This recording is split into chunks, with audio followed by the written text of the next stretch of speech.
Buen día tengan todos, mexicanos patriotas e informados. Un saludo desde la hermosa Ciudad de México. El líder de la 4T, nuestro querido presidente Andrés Manuel López Obrador, hace un llamado al Banco de México para que dejen de ser serviles a los intereses extranjeros y se apliquen no solo a controlar el tipo de cambio, sino que se involucren en el desarrollo de nuestro país.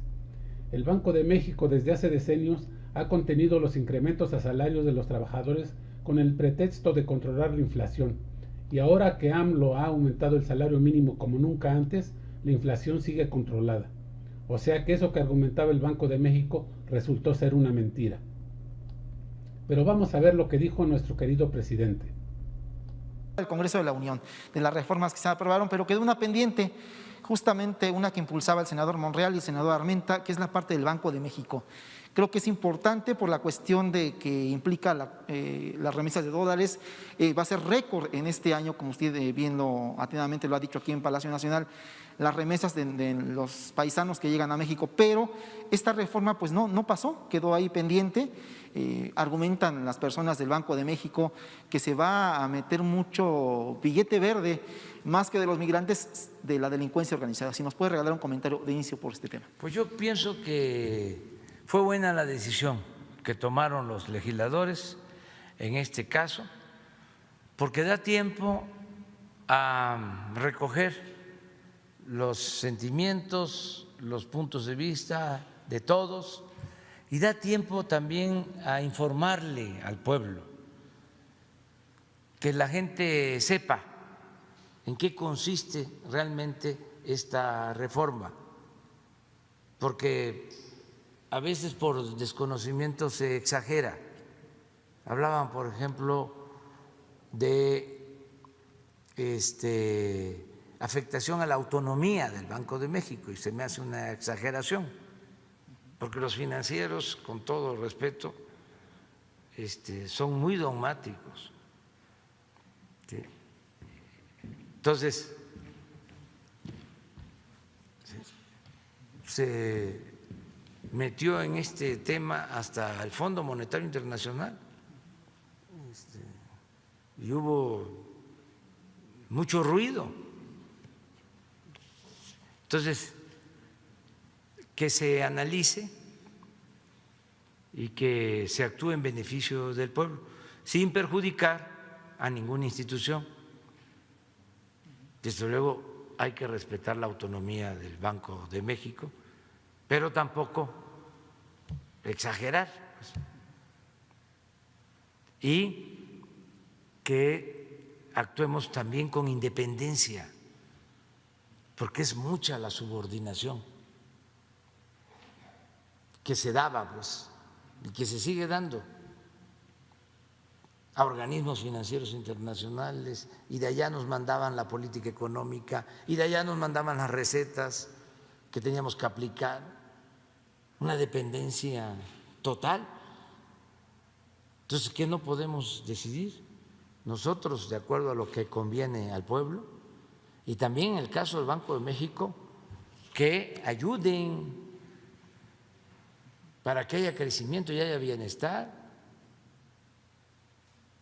porque se ajustan nada más a control de inflación. Es muy importante esa labor,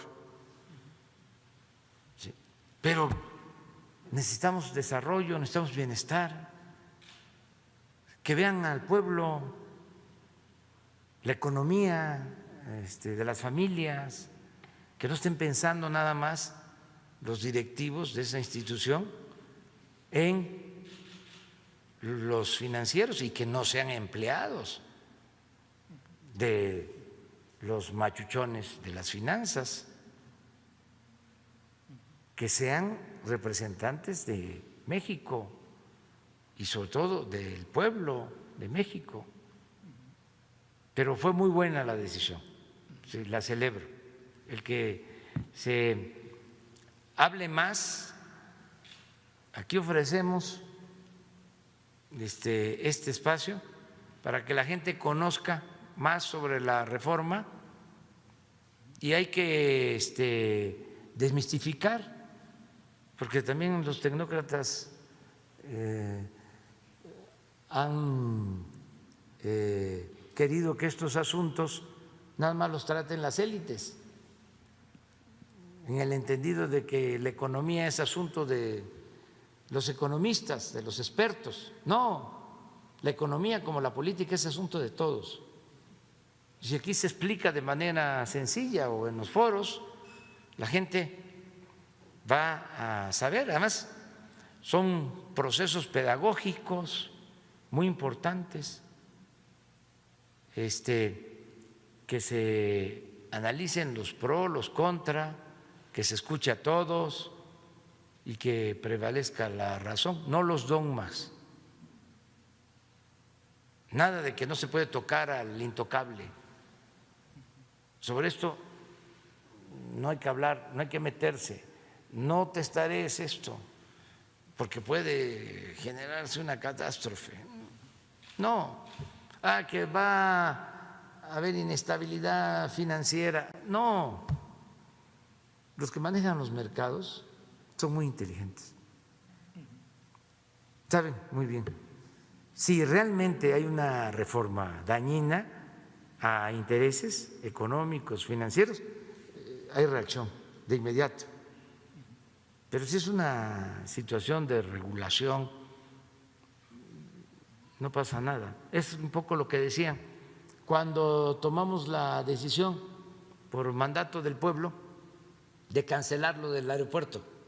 Decían, no, va a ser tremendo, se va a caer la bolsa, va a haber inflación, devaluación del peso. No pasa nada. Lo mismo, ese dogma, ¿no?, de los del Banco de México, de los que están ahora y de sus maestros, de que si aumentaban el salario, en automático iba a haber inflación. Pues acabaron con el salario para que no hubiera inflación. Todavía estoy esperando que ofrezcan disculpas o que me expliquen sobre ese tema, todo el daño que causaron, cómo es que el salario en México, a pesar de los últimos aumentos, el salario mínimo es de los más bajos del mundo. ¿Cómo lo van a explicar? O sea, es esto, ¿no? O sea, ¿van a atender la economía popular o van a estar nada más sirviéndole a los machuchones de las finanzas de México y del mundo? Eso es un poco la explicación. Los empresarios estaban felices porque eran los beneficiarios de la falta de incrementos en el salario de los trabajadores. Ojalá el Banco de México deje de argumentar su tan cacareada autonomía y se ponga a defender los intereses de México y no de empresarios y organismos financieros internacionales. Bueno, es todo, amigos. Que tengan un hermoso día y si quieren que yo también lo tenga, les agradecería un like y que se suscriban a mi canal. Mil gracias y cuídense mucho. Hasta luego.